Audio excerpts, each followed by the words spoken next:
Hello and welcome to this episode of True North.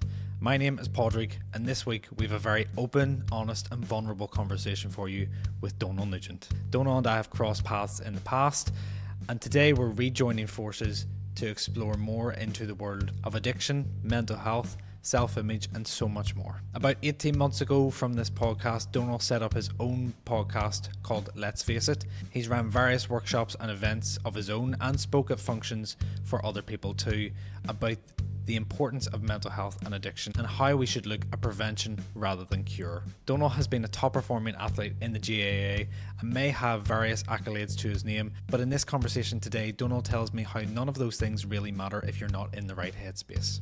Domhnall's story is an absolutely compelling story and one that you're certainly going to gain a lot of value and a lot of insight from, especially if you're going through any of the similar circumstances that he may have been facing. So I'm absolutely thrilled to be able to share this with you and I hope you'll stick around to listen to it. Domhnall, welcome. Hi, Padraig. Thanks for coming on. We were just having a conversation there about how you and I have crossed paths in the past. You know, and we're sitting down having a conversation. I don't think we've ever probably had a conversation, you know, because we were at different stages, but both went to the same school, just a couple of years apart. Both, I'm pretty sure, head boys of that same school. Okay. Because I remember specifically, I remember your leaver speech being handed to me as a template. And they were like, here, use Domhnall's. And I was like, all right, okay. And then that passed down as well. So I'm pretty sure it's probably still doing the rounds. Obviously made it my own, but in terms of your earlier years, I just want to take it back before we go into who Domhnall is now. What do I need to understand? What do we need to know about Domhnall's earlier years to understand the man that sits in front of us? A lot of confusion. A child that was probably lost, but had a talent, which was hurling and football, and I was able to escape a lot whenever I went to training or went to go play matches or went to do anything like that. But any time sort of hurling was over, football was over, training was over, you know, it was like the end of the world for me because I had to step back into what we call as the real world, I suppose now. So probably a lost child, very, very vulnerable. But from the outside looking in, a talented kid who maybe had the world at his feet. And I suppose growing up, I used that then as validation from people, as a way of getting some sort of love from people from outside, whether it was in school or whether it was in St John's, my GAA club. And I think that if I didn't then perform, then I would act it out in any way to get any sort of attention. So as you move on, you mentioned the Salar, I wasn't always sort of head boy material. I was kind of a troubled child, probably first to third year, like borderline getting expelled and stuff like that, because any attention was good attention for me, because I wasn't getting the right attention at home. To go into it a wee bit more, my mum and dad split up at an early age, like, and so it was myself, my older brother Padraig and my mum, and we're from West Belfast, probably one of the most deprived areas in Europe. Not that I wanted for anything, like my ma worked hard and stuff like that, but one thing led to another. Mummy goes and meets someone else, there's other kids then come in, my wee brothers, which all great people, like, but I was then sexually abused growing up. And it's funny because it's obviously not funny, but I mean, it's kind of hard to put into words but how I really felt at that time, because I thought that was normal. Like, I didn't think that there was something wrong with that, but do have kind of memories of, like, not only the actual scenes and the actual incidents that carried through all the, like you're saying about being head boy and stuff, that carried with me my whole way through my life, but that crying and not being so afraid, and like I have done a lot of inner child work and stuff like that, that, you know, looking at photographs of myself, and I'll show you after, like, even in like team photos and stuff, I'm like the one at the end, sitting there like so sad and so like afraid of the world essentially. So a traumatic childhood, like. Yeah. And just when I'm thinking about that image of a boy, a teenager, a young man standing at the side, would those have been moments of what should have been elation? You know, moments of being part of something, you know, really community orientated, you know, the team winning a cup or, you know, different types of matches. Yeah. And you're on the outside thinking, I have to step back into the turmoil that I've just came from. I think that, and even to put into a wee bit of context, even my successes from them, like St John's, like under 14, we won All Irelands. Do you know what I mean? Whenever I was in school, like I had 3 colleges All Stars. By right, you're probably only supposed to get 1 in upper 6th, and I was 5th, 6th in upper 6th. Do you know? Playing senior hurling and senior football for Antrim in 2016, I played both national leagues. Like, people don't do them things. So yes, it was supposed to be really, really good times in my life. I was like, the way I describe it sometimes too, Podrick, is like, do you ever watch the film John Tucker Must Die? Like nearly like the jock, in the school, and like you're going about and everyone just wants to be you and you're this sort of role model. Yeah. But do you ever see the advert on TV where there's a guy, he's out partying with all his friends and he comes home and sort of like pulls the mask off, and he's like, this is what I just never had that connection with me. So I never enjoyed anything, because if anything good happened to me, I was always like, I don't deserve this. Subconsciously always told myself I was never good enough, and it's something that we'll probably get into it, still working on every day, like consciously, like to try and tell myself that I am worthy and I am good enough. But it's took a long time, like so I never celebrated really anything. Do you know what I mean? It was always sort of that, there was always that darkness sort of hanging over me. Yeah, like a cloud. You said before, and I hope I get this right, I wasted 17 years of my life thinking that I couldn't get out of the trap that I was in. Do you feel that now you can look back at that time and the time that you just sort of described and acknowledge, I suppose, that was such an integral part of your journey? Yes, but it took a long time, because we both love Stephen Bartlett, and Jimmy Carr was on it last year, maybe a year and a half ago, and I've said this a few times, like he said that the first 20 years of his life, Jimmy Carr's life, was crap, and say on average we lived till we're 80 years of age if we're lucky. So the first quarter of his life, he said, was useless. But am I going to let me put this right now, am I going to let the first quarter dictate the next 3 quarters of my life, or am I going to use the first quarter as ammunition for the next 3 quarters of my life? So that was like a light bulb moment for me, because I was like, perspective, right? I can sit in the corner and feel sorry for myself, or I can like use this as fuel to make sure and show people, not sit and tell people, because we can all talk about it, show people through actions that we can all live a better quality life through being open and honest and being vulnerable. But there's only so much you can keep doing that without going in, and it's like an onion. Like, the more work I do, the more layers that I pull back, Podrick. And I think that, you know, am I a victim or am I a survivor? And when I'm living at a head level, I'm a victim. My head's a dangerous place.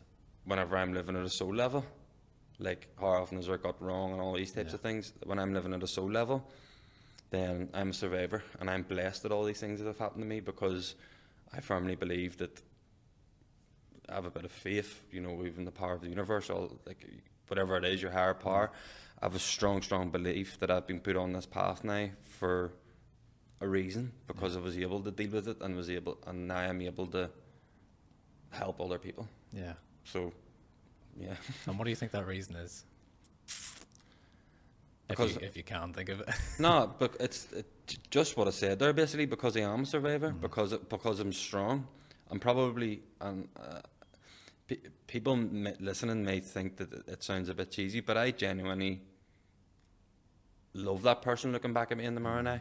Not because not because like I wish I was better looking sometimes and things like that, but like deep internally, I do love myself. And I think that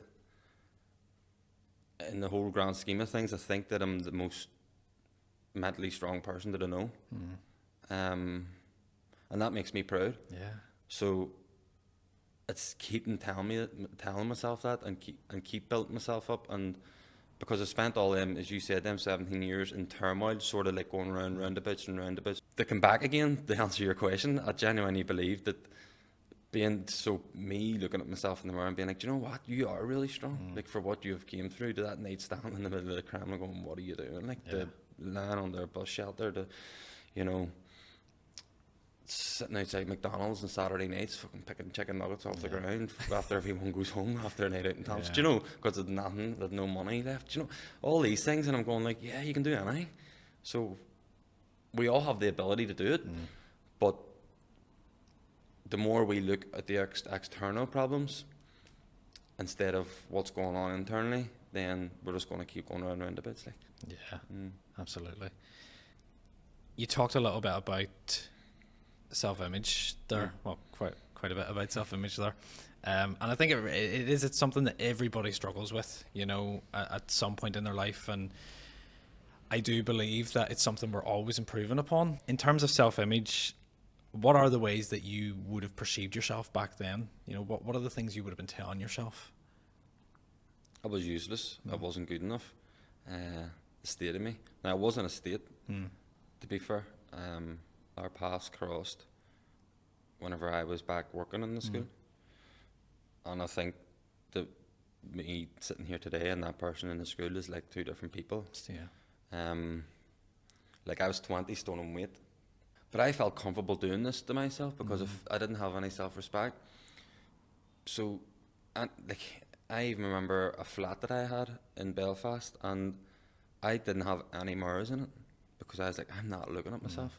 There was hardly any photos of me. People always say, like, anytime I'm doing stuff like this, would you have any photos of yourself? I was doing something on UTV, and they were like, do you have any? And I'm like, no, I don't, because it was like, I didn't want to, I didn't get involved in it. I didn't want to be here. So it was just constantly telling myself that I wasn't good enough. I'll never be good enough. I'm unable to love and unable to be loved. And just that I think the world would be a better place without me. Like, and I know that's it's a bit deep, like, but it's genuinely how I felt. Like, it's the truth. It's the truth, and it's sad. Do you know what I mean? Especially the more work that I do, and the more sort of steps that I take, and the more sort of self-reflection I do, to go back and look at that kid and then we photos of whenever you're doing the inner child work, of that kid just being so lost and afraid, to that person at 20, 21, 22 years of age being like 20 stone and being so like out of it. You feel sorry for him, like, but that's another big thing as well. In it was self-pity too, feeling sorry for myself. And there's a fine line there, which we'll probably get into later on, about, I think, that victim and survivor thing. And I think it's so important, because we're living in a worrying time for society, I think, and it's very, very easy to sit in the corner and accept things, especially when we're not.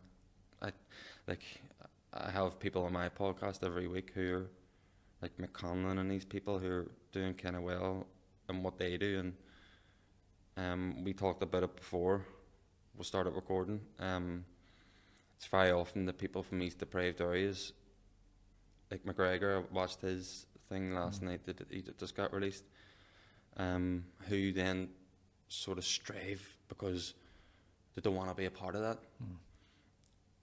But 95% of the people who are involved in these deprived areas just become a product of their environment.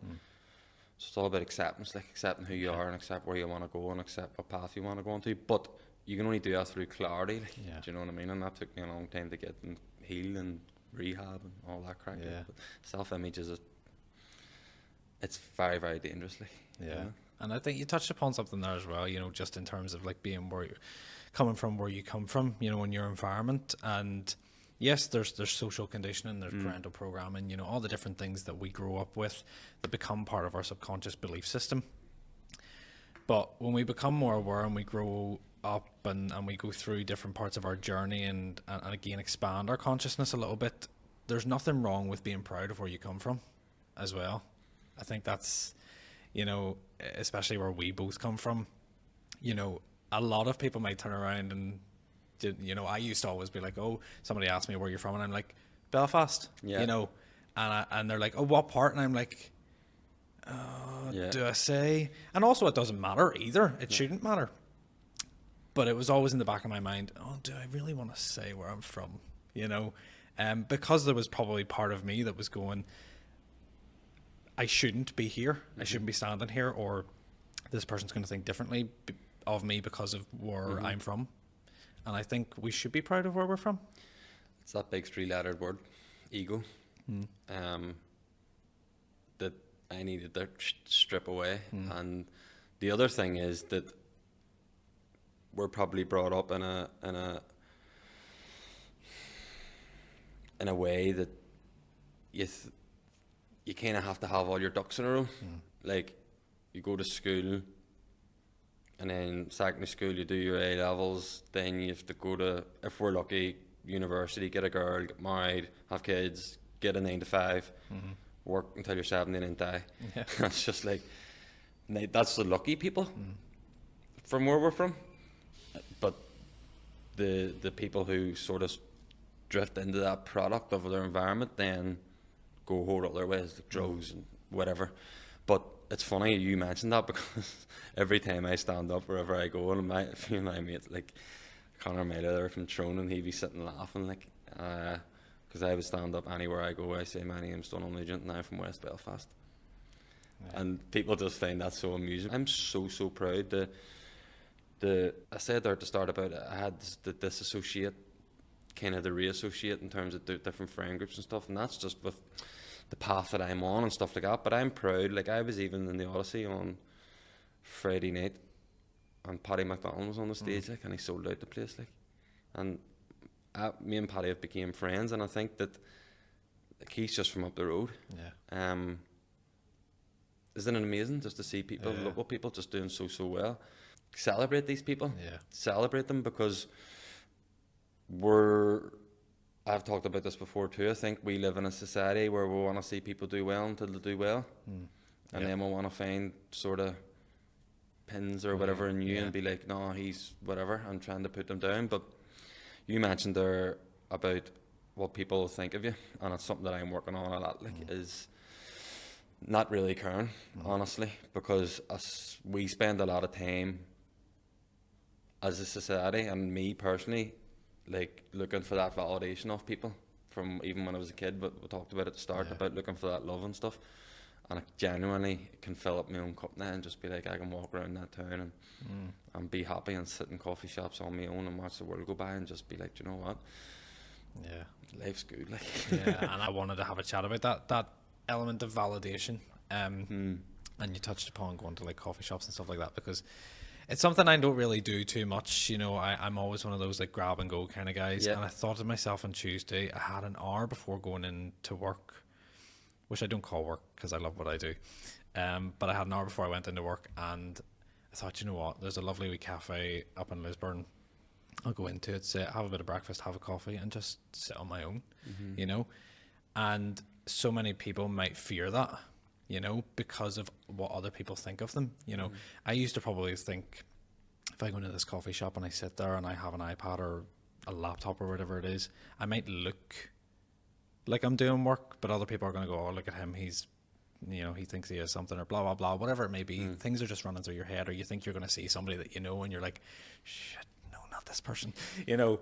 But that aspect, that element of validation, you know, why do you think that was so important for you, especially probably, I suppose, when you were growing up? because I wasn't getting it at home. Like, you know, I talked about them successes and stuff. Like, I was never celebrated, which is sad. And I think that,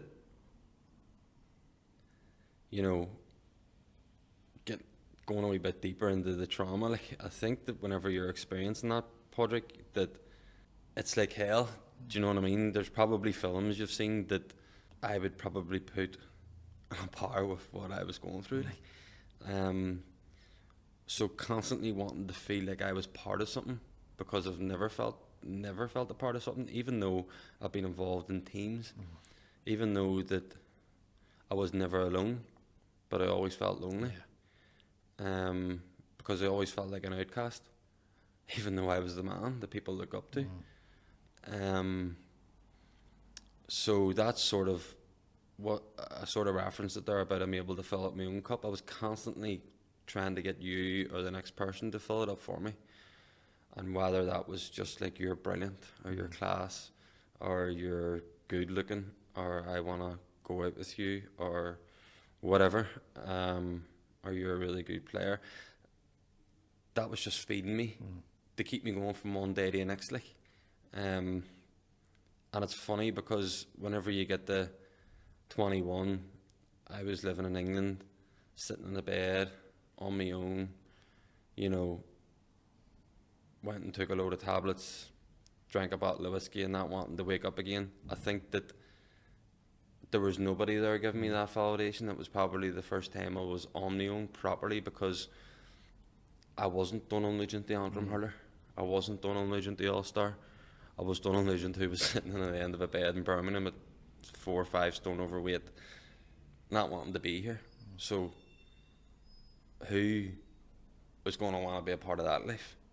Because at the end of the day, people in teams, people in life in general, the people who I surrounded myself with in the past, if I'm not offering any good to them, then I'm no use to them.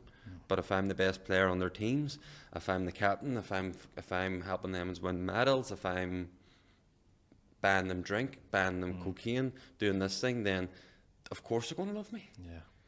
But if that all goes to an end and I'm left with just me and my wonderful hair, then there's no one to validate me. Like, so that's how much validation played a part in my life. It probably, you said there, something that I do actually remember referencing that. Like, I spent it all them years, like, just for a 10-minute conversation to talk about my abuse, but constantly trying to get people to fill up my cup, and it was just like, it's something that I've been working on a lot, even from the day I went to rehab. Like, just constantly trying to be comfortable in my own skin. And you speak very openly about your struggles with addictions and mental health, and of course you work very much now through Let's Face It, and also you're doing an Evening with a Purpose in different locations as well. I suppose you're working very much to help other people who may be going through similar situations, you know, not exactly the same situation that you've been through, but similar situations. When you were facing those addictions and that stage in your life, what was Domhnall like back then? You know, what was going through? How did the whole addiction issue come around? So, I talk about this thing called primary addiction and then active addiction. Right. So, I was probably an addict. The first question you asked was a wee bit around the context of my childhood. I was probably an addict then, on reflection, to hurling and football. Because what is addiction? It's effectively escapism, not being, you're running from something. So that diving in the hurling and football, and then the referee blowing the final whistle, and then me, that's like the come down. And that was just constant until I was 18. Like, I grew up in a family where there was, like most families in Ireland, that there's addiction in them. You know what I mean? Whether it's alcohol or gambling or drugs or sex or anything, every family is affected by addiction in some way. And it's like, I grew up with that in my family, and I also grew up not wanting to be like that, being like, I'll never drink, I'll never take drugs, because I'm going to be the best hurler in Antrim or whatever. And get to university, 18, like I was getting all sorts of opportunities to go play football in America and stuff, and I went for 2 summers and getting paid a few quid, and it was good, like. But I remember one night sitting in the Holy Lands and someone took out a plate, and by the way, I'm not a hypocrite. I'm not, because there's still some people in my circles who drink, who take drugs, and I would never be going like, do you know what I mean? I'm not a hypocrite by no means, like, but whenever there's madness going on in your head, it's just not the place to be, like, not the place to go down. Did I feel pressured to take it? Yes. Did I feel like if I didn't take it, I wouldn't be part of that friend group? Yes. Did I feel like I would have been perceived as a pussy or a big woman or whatever? Yes, of course. But you talk about choices. I made the choice to take it, and there was an instant release. There was this kind of like an energy. There was like, Jesus, what was that about? Like, you know, and it made me curious. And then there was obviously drink involved, but at the start, Padraig, it was a weekend thing. Do you know what I mean? It was just like, sure, no bar, I'll take a bit of that. But see, inside 6 months, it just took over my life. And I was just like, the hurling and football just went that way. And this thing gave me hope, something completely different. Something really, really, like this confidence around women. Right. This being able to be the man in the pubs, the centre of attention, the person who could put away 20 pints, who could drink in anyone's company, and it was great because I got to be someone that I wasn't, and that was amazing because I hated who I was. And then it was the constant running then. So any time, I probably spent a 3-year cycle of, so that sort of initial university sort of friend group only lasted 6 months because they were like, this fella is off the charts. So I was like, right, left university, joined, went working, you know, different friend group, stay with Emmons for a while, this fella's not right, boom, moving, you know, and I was jumping on planes, America, coming back, England, coming back, and then I transferred clubs, St John's, the Lavjorg, you know, because people in St John's that I grew up with were like, what is going on with him? Do you know what I mean? He's meant to be like, he's like one of our best players, and there's something not right there, and I was like, right, they're going to find out what's wrong with me, let's move. Went to Landberg, and that's a whole other probably podcast in itself because that, you know, to put in the context, people who aren't involved in the GAA, I suppose it's like moving from Cliftonville to Linfield type of thing, and it's like, you know, we got the county final in 2017 with Landberg, and it ended up being against St John's, my club, and my brother Padraig was playing for St John's, and my dad was manager of St John's, and in the final I kicked the ball away off Padraig's tee. He's a goalkeeper, and he hit me, and he got a red card, and Landberg won the championship, and St John's haven't won a championship in 30 years, like. And I played a big part in that. And I know people, it's only a final, but the GAA is just, it's a way of life kind of thing. It's a lot more than winning or losing. It's everything that comes with it, and it's the connections and the family and the ethos and the, you know, you only ever have one club and all this, you know, which is amazing. You know, by the way, I love the GAA for what it is and saved my life in the end. But what I done then, I couldn't live with myself, and it was just self-destruct after that. Like, you know, I seen Padraig the day after in Thompson's actually, and that was the last time I had a conversation with him. For 3 years. That was just mental. It was just, you know, flat out drugs, you know, different women, cheating, lying, stealing. And I ended up getting to the stage where, as I said, there I was on the edge of the bed in Birmingham, like, and I was just like, I don't want to be here anymore.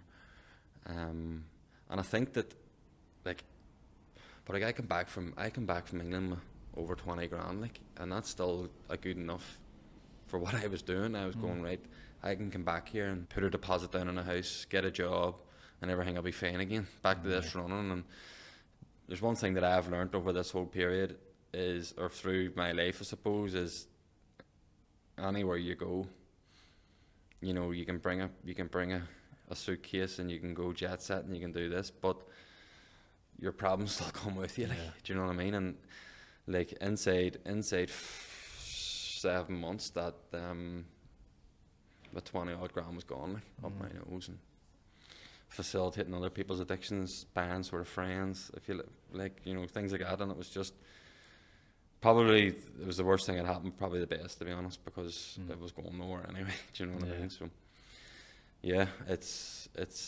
my life was just chaotic through addiction. Like it was just mental. When was that moment of acknowledgement? You know, did that come from within or did that come from outside? Where you had that that little voice, whether it was yours or whether it was somebody else saying, "I need to get help." See, yes, it's funny because my opinion on it's changed. Right. From I've started helping other people. What was the original opinion? Did you have to hit rock bottom? Right. And I don't believe that. And I'd be a big believer. And you mentioned there with the work that I'm doing and stuff with people going through what I went through. It's not even about that. Now I'm near enough like prevention over cure. Do you know what I mean? How can we get in early? And making this appealing rather than people throwing it down people's necks. I was unable to listen. Whenever I was a kid, didn't know how to listen. Didn't really know the concept of right and wrong. Because what happened to me was wrong on all aspects. But back to the victim survivor thing, do you know what I mean? And I don't want to talk or perceive myself to be a victim here, do you know what I mean? But I think you need to kind of put it in context. But I mentioned how the GAA saved my life. And there was two particular people I can think of. From I was probably 14, always used to come to me, Patrick, and be like, "Don't know if you ever need anything, come and give me a shout. If you ever need anything, come and give me a shout." And I always used to go, "Why would I need them headers? Like, why would I need them?" Do you know what I mean? And family too. Like my granny is amazing. My uncle Eamon, who you see on my social media and stuff, he is Down syndrome. We're best friends. Like, you know what I mean? We're just like, and we've always been really close. So, like, I didn't end up where I ended up through people not caring. You know, even though there was a lot of trauma and, you know, turmoil and stuff, there were still people who loved me and who wanted to help me. But it was up to me. And I think the moment that I remember, I mentioned that money there, and I remember going and trying to lift out money in my bank, thinking that, you know, come home 20 grand 7 months ago, probably have about 10 there. And I was one of these people, never opened letters, never checked my bank balance, never done anything like that. I just one day to the next, and I went to lift out money and my balance was zero. And I just looked up the sky, like, what am I going to do now? Like, and I was sofa surfing this time. Some nights I was lying on the streets, some nights I was maybe going into a bar, Padraig, like, and say it was midweek, and I knew going into that bar, if there was a woman there, if there was anyone, like, it didn't really matter what they looked like or what age they were, that I could have a bed to sleep in the night.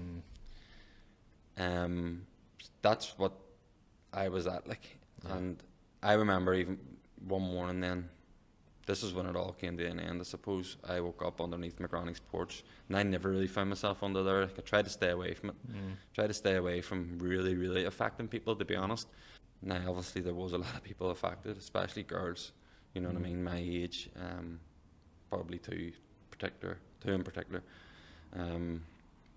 who I'm very, very fortunate that they've forgiven me, you know. Probably wouldn't be doing this today if they hadn't, do you know what I mean?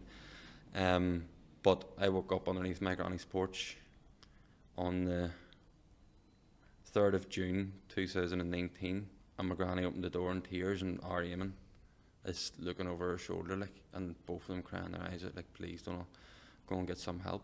And it was just like a light bulb moment. I was like, oh my God, what am I doing? The next thing that is going to happen here is there's going to be a coffin sitting in front of that window if I don't do something here. Do you know? So that guy who kept on saying to me at 14, 15, 16 years of age, don't know if you ever need anything, give me a shout. I phoned him, and the phone rang twice, and he says to me, are you ready? And I just went, what? He's like, where are you? And I was like, I'm at Granny's, right, I'll be there in 10 minutes. And he's like, right, listen.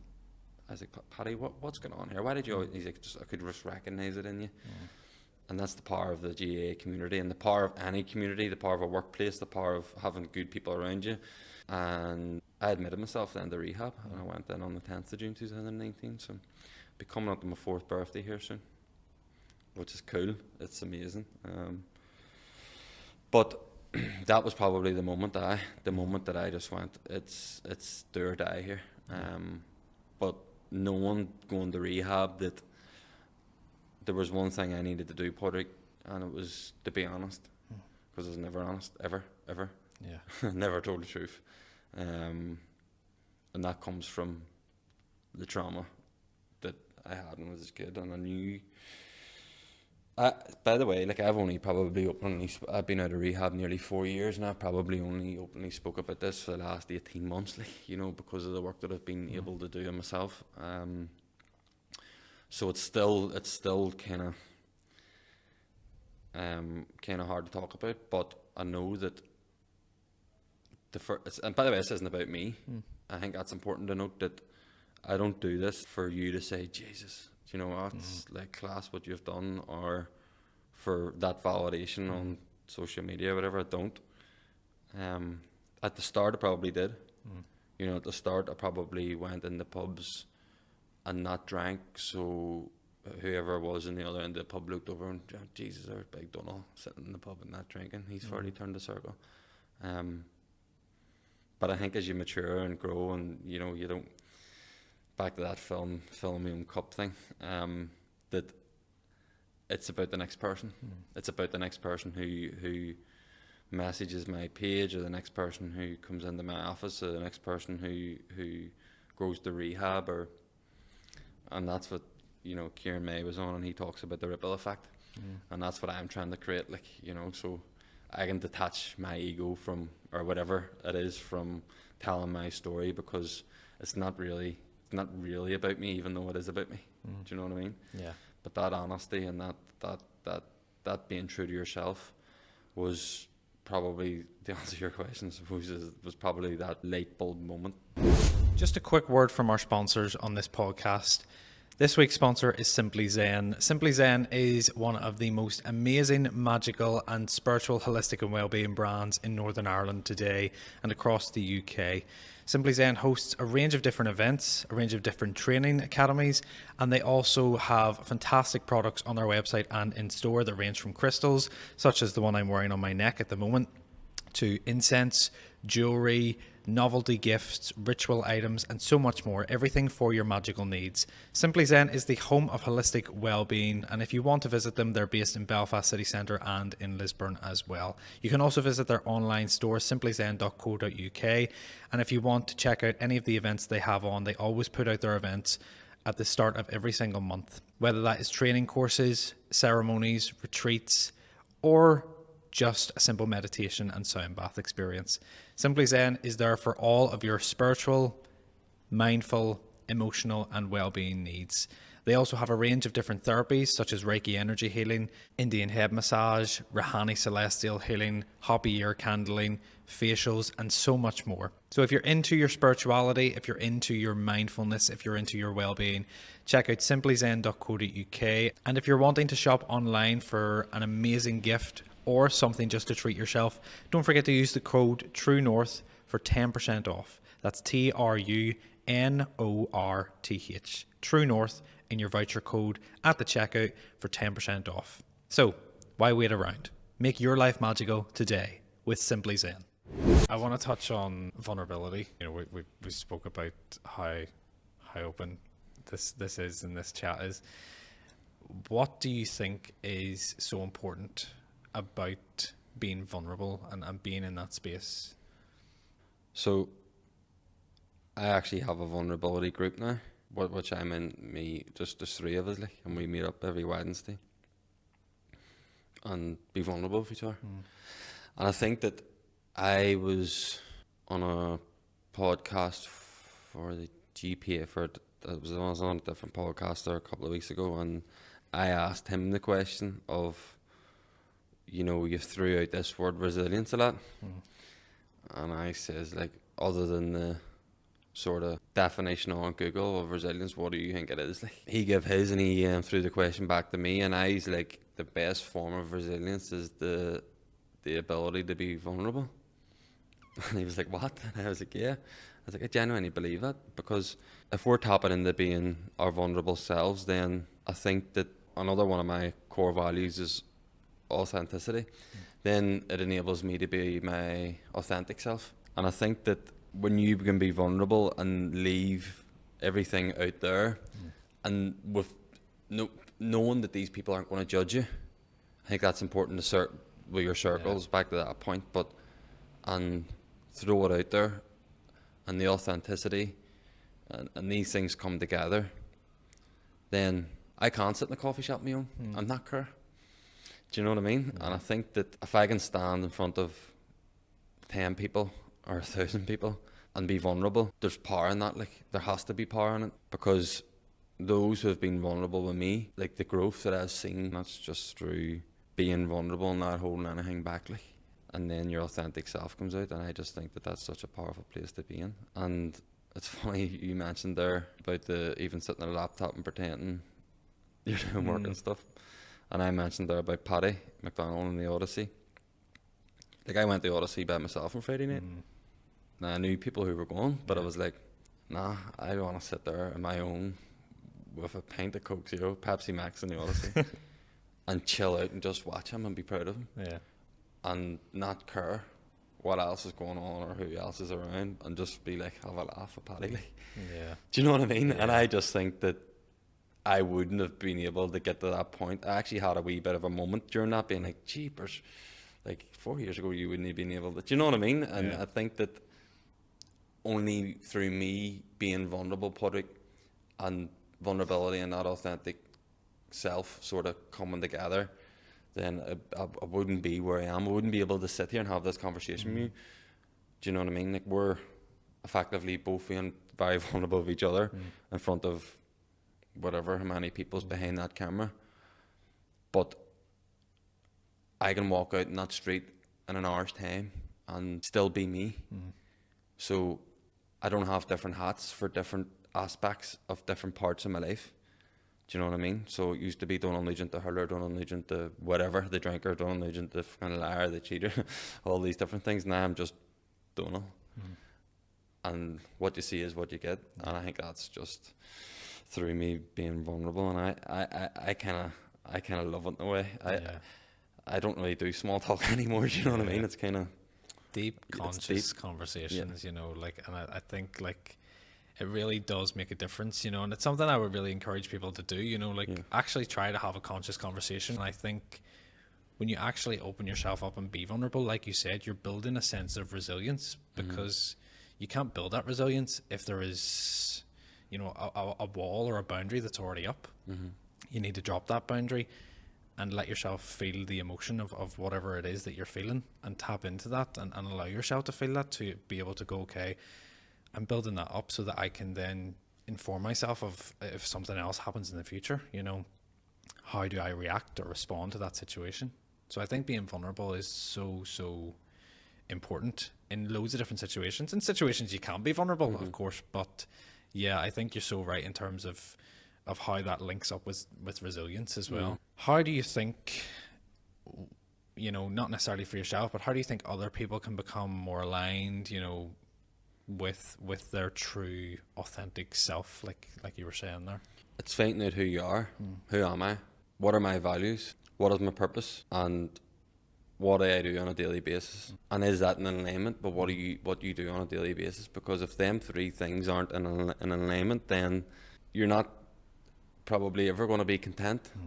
So we talked about visualization there at the start, and different wee things, and guided meditation. And whenever I went to rehab, every morning you're meditating for half an hour, which was like, I was there for 3 months. It probably took me about 2 months to be able to sit for half an hour, never mind meditate, to be honest. But I meditate now every morning. Like. But anyway, I done this thing every night before I went to bed, after journaling, and at the bottom of my journal I always used to be excited about who you wanted to become.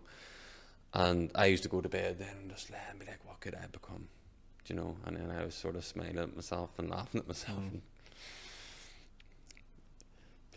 people used to call rehab a madhouse. It probably still is a madhouse. I'm sitting laughing at myself when I'm there.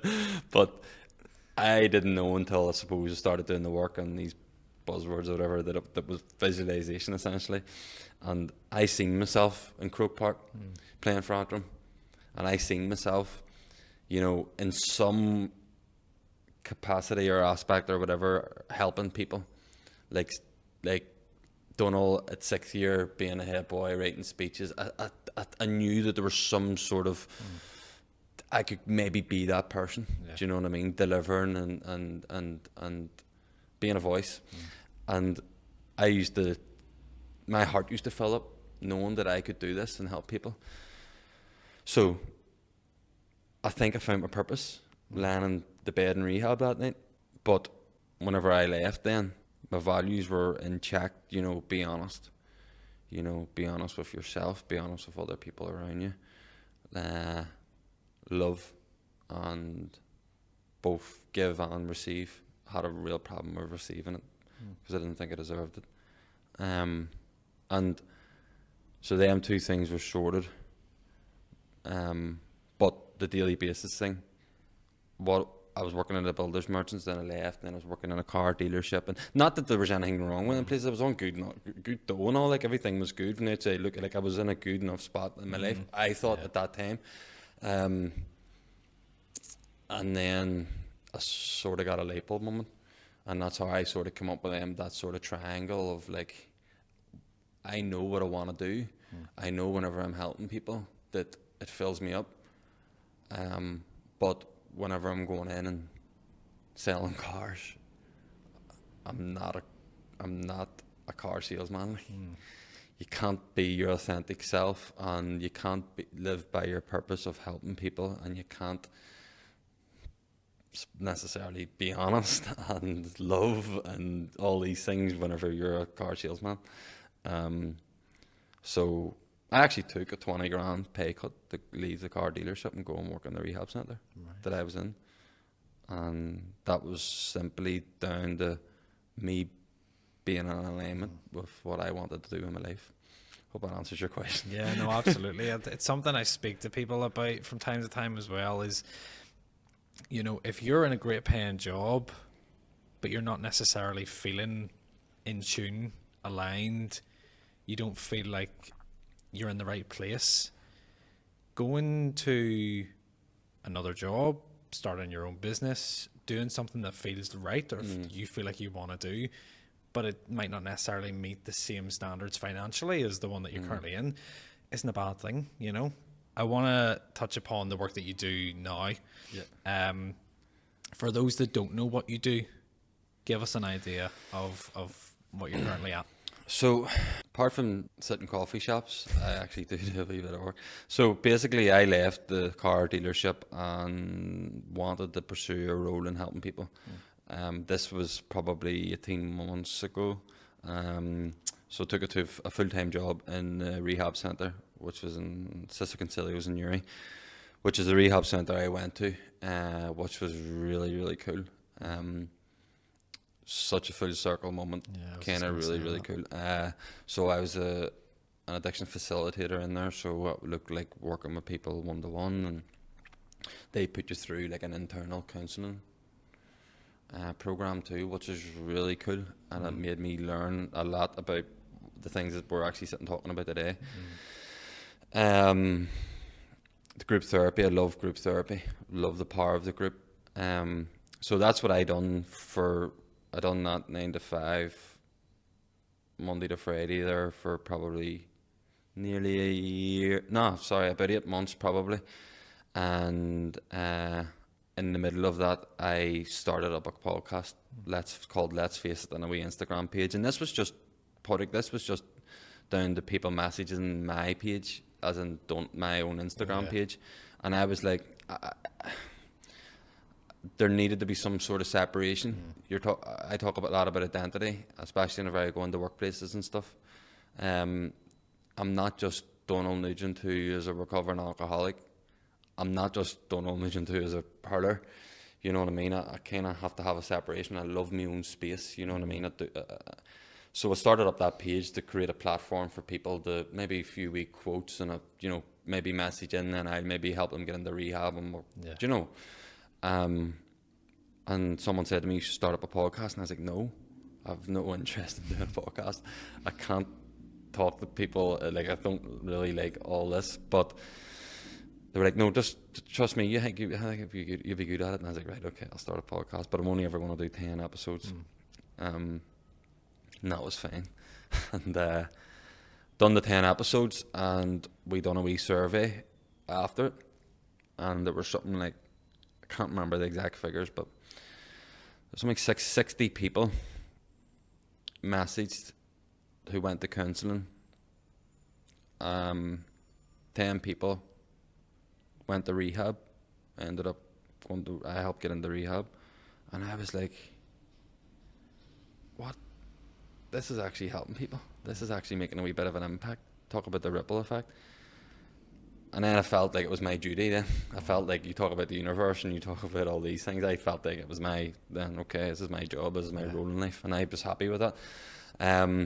So then I went on in and I've done bits and pieces of life coaching and stuff like that to help me sort of just to working with people. Do you know what I mean? Like, people, it's funny, you think you know how to work with people because you've been through things, but you kind of need to dig a wee bit deeper into it. Like, and we talked there off camera about the importance of listening, and I think listening is the most powerful thing anyone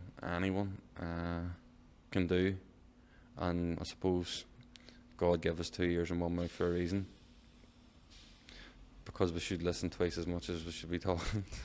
But we also talked about validation, and I think something that I was crying out for all my life was for someone just to listen to me, because all of a sudden, whenever I felt like someone listened to me, then I was being validated.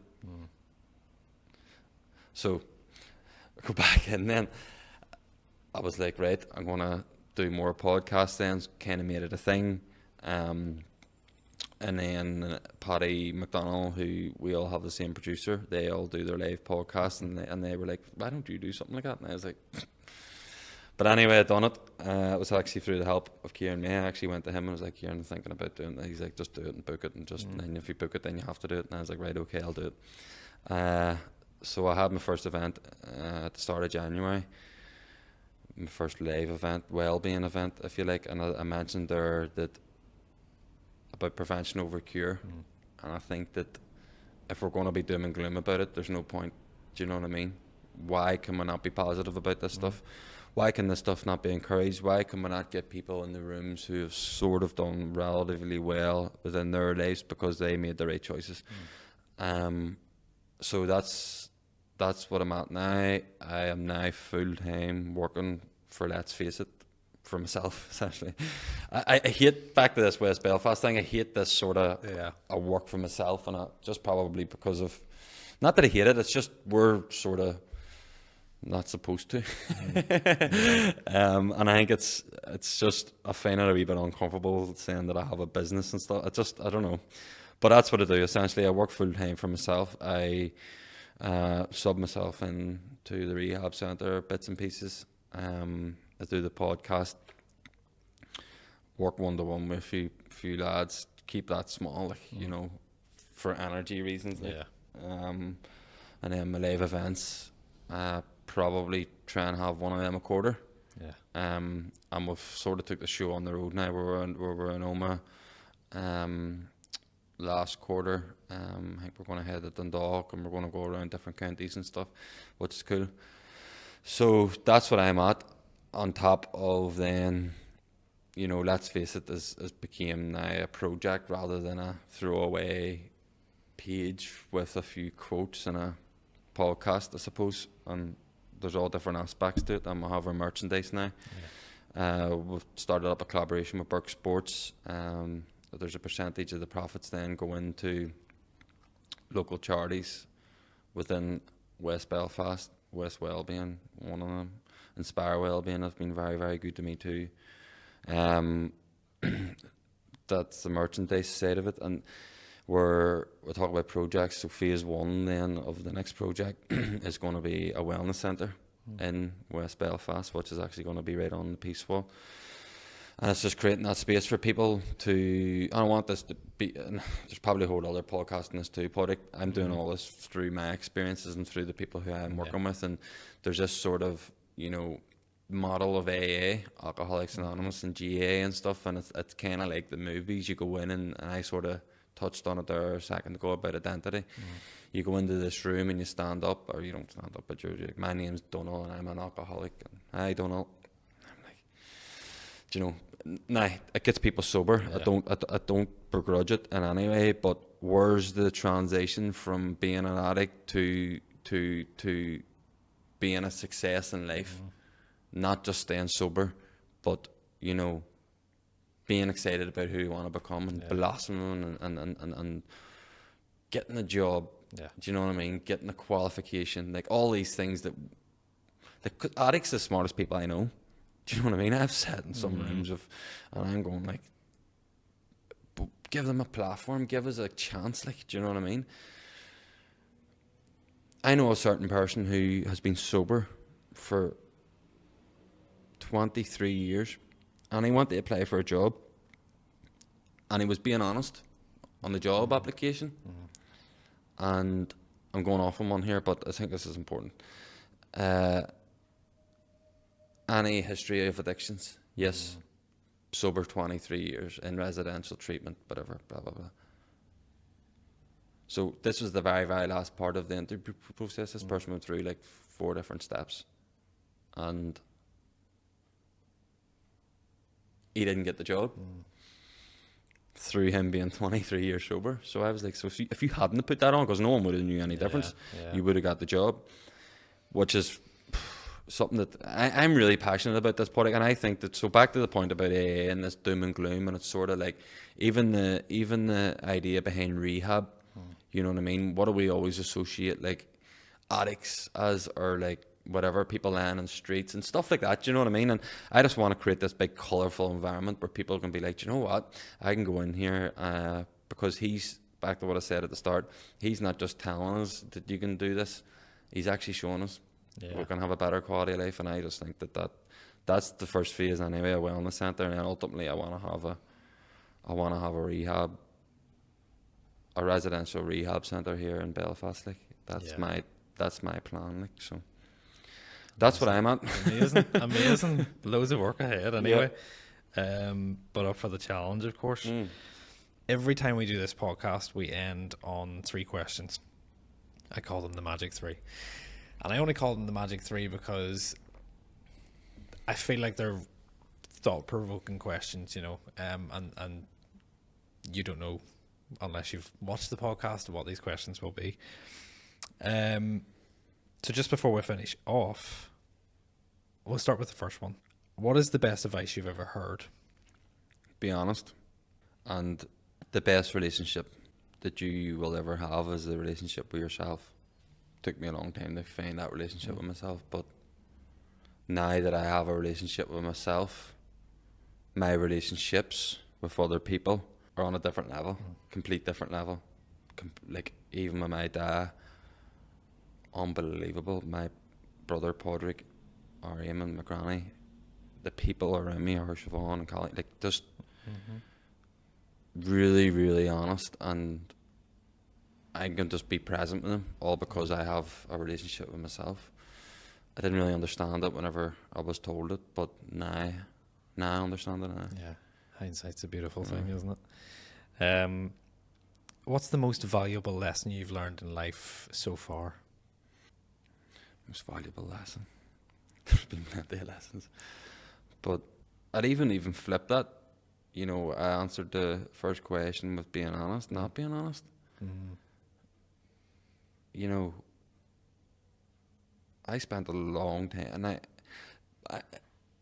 I feel like my life's only beginning to. Like I'm 26.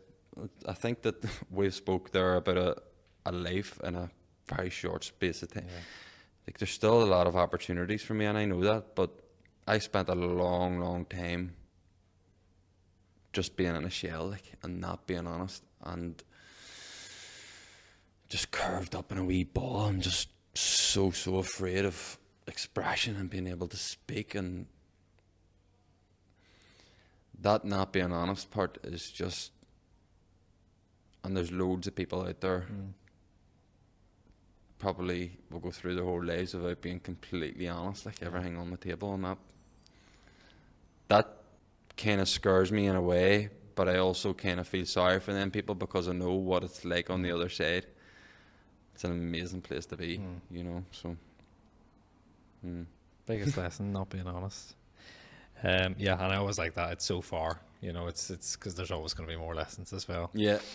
Third and final question. True North is about direction towards purpose.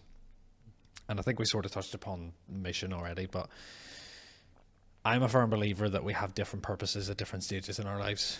You know, like you could be a mother and that's your purpose at one point, and then years later your purpose is then to be a grandmother, whatever it may be. And sometimes we have this big overarching umbrella purpose, whatever it may be as well.